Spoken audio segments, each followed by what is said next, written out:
할머니 집에 집에. 가자고. 나 과자 먹고 싶어서. 누가 과자 주는데? 할아버지가. 이지아이.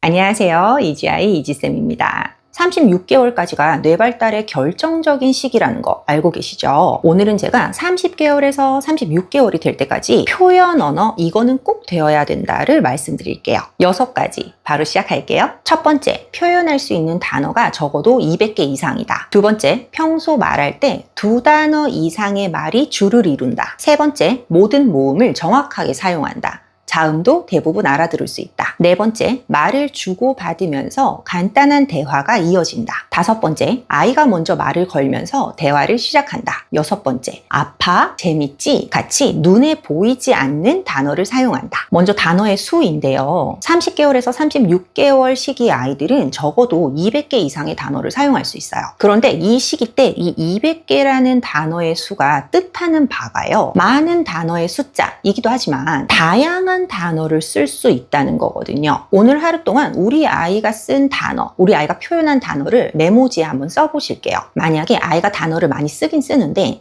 명사 단어만 나오고 있진 않은지, 즉 동사나 형용사 같은 단어도 나와야 돼요. 그리고 또 명사의 종류도요. 장난감 이름, 음식 이름 이런 것들만 주를 이루고 있지는 않은지, 이런 것뿐만 아니라 색깔이라든지 집안 물품, 학용품, 동물, 곤충 등 다양한 카테고리의 단어를 사용하게 됩니다. 그래서 단어의 종류를 편식하지 않고 다양하게 쓰게 되고, 그러다 보니 자연스럽게 단어의 수도 많아지게 되는 것이죠. 두 번째, 평소 말을 할 때 2단어 이상의 표현이 주를 이룬다. 이 두 번째가 정말 중요해요. 여기서 핵심은 주를 이룬다예요. 우리 어른은요, 일상에서 말을 할 때요, 기본적으로 문장 수준의 이 길이의 말을 쓰잖아요. 물론 대답 같은 거, 응? 아니? 이런 거는 한 단어로 이루어져 있지만 대부분 일단 말을 툭 뱉었을 때 그 일정한 말의 길이가 있단 말이에요. 그것처럼 아이가 30개월이 넘어가면 기본적으로 할 수 있는 이 말의 길이가 조금 길어져요. 아이가 더 어릴 때는 주로 한 단어로 의사를 표현했거든요. 예를 들어서 아이가 물이 먹고 싶어요.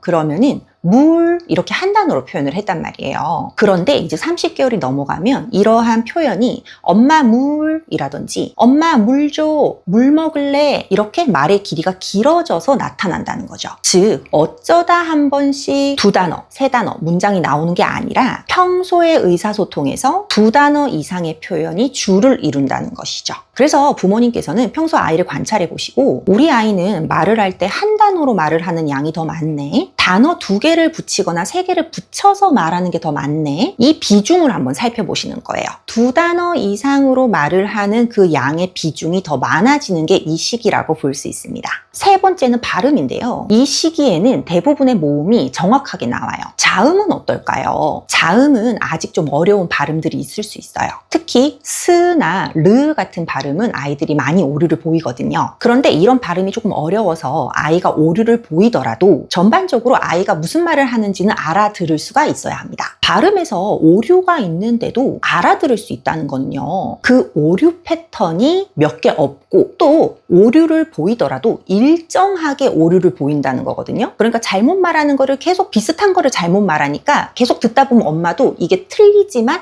무슨 말을 하는구나 라는 걸 알아들어요. 이게 왜냐면 또래들도 요 정도 오류를 보이기 때문에. 그래서 약간 부정확한 자음이 있기는 하지만 대부분 말을 알아들을 수 있습니다. 체크하는 방법은 이렇게 해보세요. 가족이 아닌 다른 사람들도 우리 아이의 말을 잘 알아듣는지를 확인해 보시는 거예요. 어린이집 선생님이라든지 할머니, 할아버지나 아니면 자주 만나는 이모, 부모님은 아이의 말을 매일매일 듣기 때문에 좀 익숙하시거든요. 그런데 이렇게 조금 자주 보는 사람도 우리 아이의 말을 잘 알아듣는지를 체크해 보시면 좋아요. 그런데 만약 엄마도 우리 아이의 발음에서 알아듣지 못하는 것이 많다, 그렇다면 발음에 대한 전문적인 확인이 필요할 수 있습니다. 네 번째, 말을 주고받으면서 간단한 대화가 이루어진다. 이 네 번째가 이 시기의 핵심 포인트인데요. 단어를 많이 알고 말을 길게, 문장을 말할 수 있는 게 끝이 아니에요. 이 시기부터는 부모님과 약 약간의 대화가 이루어져야 합니다. 예를 들면 이런 거예요. 아이랑 같이 책을 보고 있어요. 그래서 엄마가 여기 동물들이 많네 그랬단 말이에요. 그럼 아이가 돼지도 있고 코끼리도 있다 뭐 이런 식으로 얘기를 하는 거죠. 그래서 엄마가 이지 저번에 엄마랑 동물원 가서 코끼리 봤었지 이렇게 얘기하면 사자도 있었지 이런 식으로 이야기를 하는 거예요.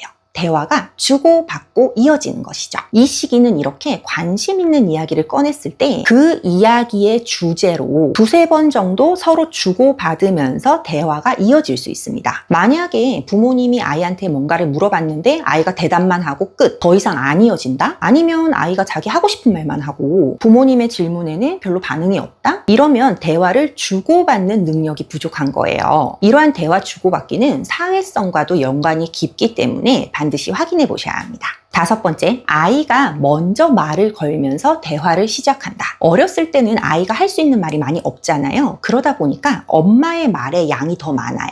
막 가르쳐 주려고 이거 나비다, 이거는 사과다 하면서 막 말을 가르쳐 주셨거든요. 그런데 30개월이 넘어가면서부터는 아이가 할 수 있는 말이 많아지면서 자기가 먼저 어떤 대화를 시작하기도 해요. 여기서 말하는 대화는요, 뭐가 필요해서 그걸 달라, 뭐 해달라 이런 식의 대화이기보다는요, 내가 관심 있는 거를 엄마한테 먼저 얘기를 해주는 거라고 볼 수 있어요. 예를 들면 이런 거죠. 엄마 이거 같이 하자. 엄마 나 오늘 이거 만들었어. 이렇게 아이가 먼저 다가와서 말을 걸어요. 자기가 본 거나 느낀 것, 또 자기가 겪은 것을 스스로 표현을 해서 엄마랑 그거를 대화를 나누려고 하는 모습이 나타납니다. 근데 만약에 우리 아이가 단어도 많이 알고 문장도 말할 줄 아는데 자기가 먼저 말을 거는 게 잘 없어요. 엄마가 먼저 말을 걸어야 되고 엄마가 어떤 대화를 시작해야 되고 물어봐야지 대답하고 평상시 혼자 노는 빈도가 더 많다면 요거는 꼭 체크해 봐 주셔야 하는 부분입니다. 단순히 말이 느린 게 아니라 소통을 하려는 마음, 즉 의사소통 의도가 약한 신호일 수 있거든요. 6번째, 눈에 보이지 않는 단어를 사용한다. 지금까지 아이가 쓰는 단어를 보시면 대부분 눈에 보이는 것들이 많았어요. 사과, 자동차, 엄마, 멍멍이 이런 것들요. 그런데 이제 30개월이 넘어가면서요, 아이는 눈에 보이지 않는 것을 표현하는 단어도 사용할 수 있습니다.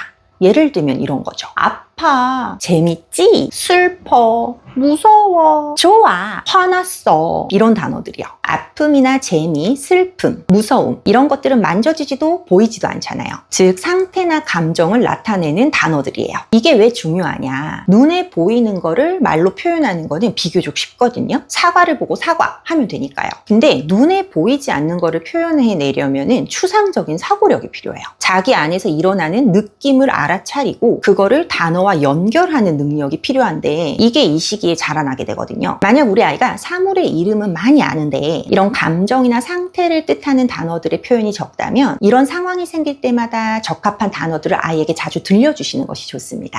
네, 오늘은 저 이지쌤과 함께 30개월에서 36개월 시기 아이들 요거는 꼭 표현해야 된다라는 것 6가지를 한번 알아봤어요. 말씀드린 부분 중에서 아이가 잘 안 되는 부분이 있다면 한두 달 정도 그 부분을 의식적으로 언어 자극을 주시면서 아이가 조금 더 발달하는지를 체크해 봐 주실게요. 이 시기는 언어 발달과 인지 발달, 그 외 발달들이 굉장히 빠르고 다채롭게 발달하는 시기이기 때문에 아이를 잘 살펴봐 주시고 또 살펴보시다 보면 우리 아이가 하루가 다르게 늘어나는 모습도 관찰하실 수 있습니다. 만약 한두 달 적극적으로 언어 자극을 주었는데도 늘지 않는다면 언어 능력에 대한 전문적인 상담을 고려해 보실 수가 있어요. 다음 영상에서는 이 30개월과 36개월 시기 이해하는 바, 수용 언어 능력에 대해서 체크해야 될 부분들도 말씀드릴게요. 아이가 정확하게 이해하고 있는지 아닌지는 상대적으로 눈에 잘 보이지가 않거든요. 그래서 다음 영상도 체크해 봐 주시면서 우리 아이의 이해 언어 능력도 함께 확인해 봐 주시기를 바랄게요.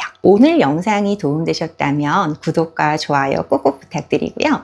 그럼 저희 이지쌤은 다음번 영상에서 또 찾아뵙도록 할게요. 감사합니다. 안녕.